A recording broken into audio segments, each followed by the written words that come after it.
अतिथि सेवी महाराज रंतीदेव। महाराज संस्कृति के पुत्र महाराज रंतीदेव बड़े ही अतिथि सेवी थे। हम लोग यात्रा में थके भूखे प्यासे जब कोई घर देखकर वहाँ जाते हैं तो हमारे मन की क्या दशा होती है। यह तो यात्रा जिसे कभी थक कर कहीं जाना पड़ा हो उसे पता है। ऐसे अतिथि बैठने के लिए आसन देना, मीठी बात कहकर उसका स्वागत करना, उसके हाथ पैर धोने तथा पीने को जल देना और हो सके तो भोजन कराना बड़े पुण्य का काम है। जो अपने घर आए अतिथि को फटकारता और निराश करके लौटा देता है उसके सारे पुण्य नष्ट हो जाते हैं।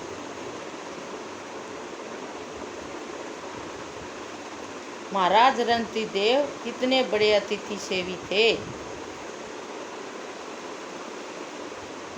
कि अतिथि की इच्छा जानते ही उसकी इच्छित वस्तु उसे दे देते थे।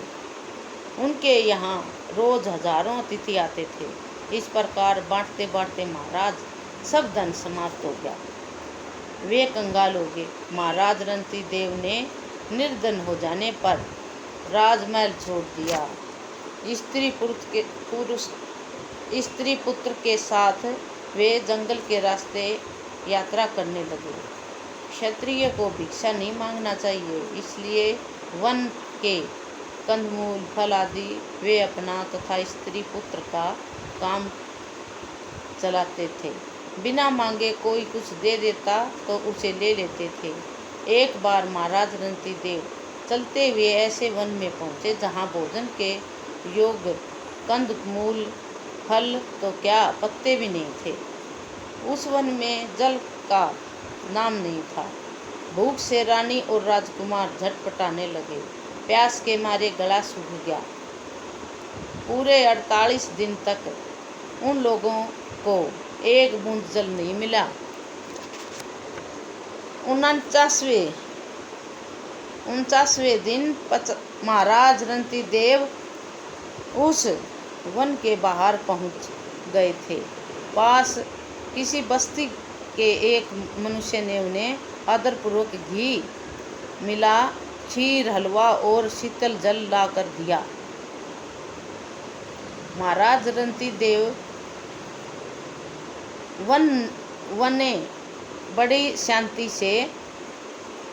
रंतीदेव ने बड़ी शांति से वह सब सामान लेकर भगवान को भोग लगाया। महाराज रंतीदेव ने बड़ी शांति से वह सामान लेकर भगवान को भोग लगाया। 48 दिन के उपवास से मरने को हो रहे महाराज मन में उस समय भी यही दुख था कि जीवन में पहली बार आज किसी अतिथि को भोजन कराए बिना उन्हें भोजन करना पड़ेगा। उसी समय एक ब्राह्मण वहाँ आए। वे भूखे थे। उन्होंने भोजन मांगा। राजा रंतीदेव बड़े प्रसन्न हुए। उन्होंने बड़े आदर से ब्राह्मण को भोजन कराया। जब ब्राह्मण भरपेट भोजन करके चले गए तब बचे सामान में से राजा ने स्त्री और पुत्र का भाग उन्हें बांट कर दे दिया। अपना भाग लेकर वे भोजन करने जा रहे थे कि एक शूद्र आ गया। राजा ने उसे भी भोजन कराया, लेकिन शूद्र के जाते ही एक और अतिथि आ पहुंचा। उसके साथ कई कुत्ते थे। वह अतिथि और उसके कुत्ते भी भूखे थे। राजा ने सब भोजन अतिथि तथा उसके कुत्तों को आदरपूर्वक दे दिया। अब उनके पास थोड़ा सा पानी बच रहा था। राजा रंतीदेव भाग्य में पानी भी नहीं था। प्यास के मारे उनके प्राण निकले जा रहे थे, किंतु जैसे ही वे पानी पीने चले एक चांडाल यह पुकारता पहुंचा, महाराज मैं चांडाल हूँ, प्यास से मेरे प्राण जा रहे हैं, 2 घूंट जल मुझे देने की कृपा कीजिए। महाराज रंतीदेव की आंखों में आंसू आ गए। उन्होंने भगवान से प्रार्थना की, प्रभु यदि मेरे इस जल दान का कुछ पुण्य हो तो उसका फल मैं यही चाहता हूँ कि संसार के दुखी प्राणियों का दुख दूर हो जाए। बड़े प्रेम से उस चांडाल को महाराज ने वह बचा हुआ पानी भी पिला दिया। चांडाल के जाते ही महाराज रणतीदेव भूख प्यास के मारे मूर्छित होकर गिर पड़े। लेकिन उसी समय वहाँ भगवान ब्रह्मा, भगवान विष्णु तथा भगवान शंकर और धर्मराज प्रकट हो गए।